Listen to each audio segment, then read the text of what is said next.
could start your own country.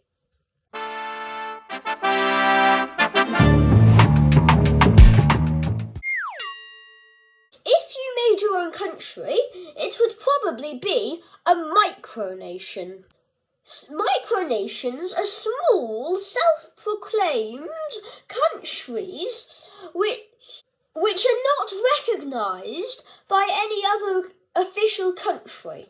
There are some very famous micronations, like Sealand, which is just a disused oil rig 11 miles off the coast of Suffolk, here. Sealand has its own flag, its own currency, and even its own national anthem, which I will play now.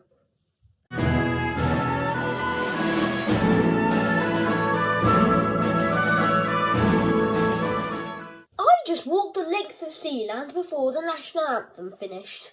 But there are also some lesser known ones, like have you heard of the Republic of Wagamama in New Zealand? It also has its own flag. Okay, but now for the interesting bit. How do we make our own country? The first thing you need to do is declare your independence. This is the easiest bit, as you can do it for literally anywhere. Even a Minecraft world. All you need to do is declare independence. So, I hereby declare, and then the fancy name for your country, whatever your micronation is called, independent from the fancy name of the country you live in. So, that would be, I hereby declare Maximilius Land as independent from the United Kingdom. Then you need to set up your borders.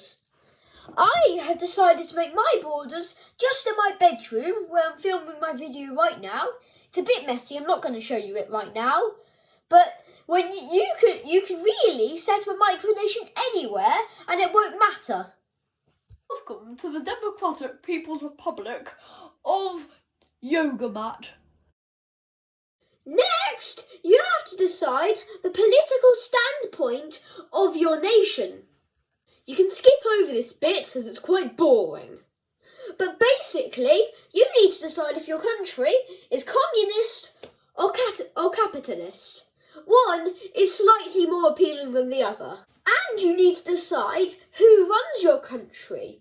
So I want to be a dictatorship, but you could be a democracy, a monarchy, or a principality, or many, many more. But I want to be a democracy, a dictatorship, because then I can rule over my person, not people. I'm the only the citizen of my micronation, with an iron fist. Next, we need to design our identity. Now this could be having our own currency and having your own flag. This is the flag of Maximilius Land. Now, the white triangle represents my favourite hoodie. The blue bit represents my duvet cover. And the yellow star represents my giant Pikachu plush. Final step is to grow your population. You could just ask some of your mates to join, but, my population's already at 2. I'm done with this video. Now, thank you so much for watching all the way to the end, and if you have made your own micronations, I'd love to hear about them. So just send me a link to them, and that would be great to react to some of you guys' countries. Peace out. Peace out.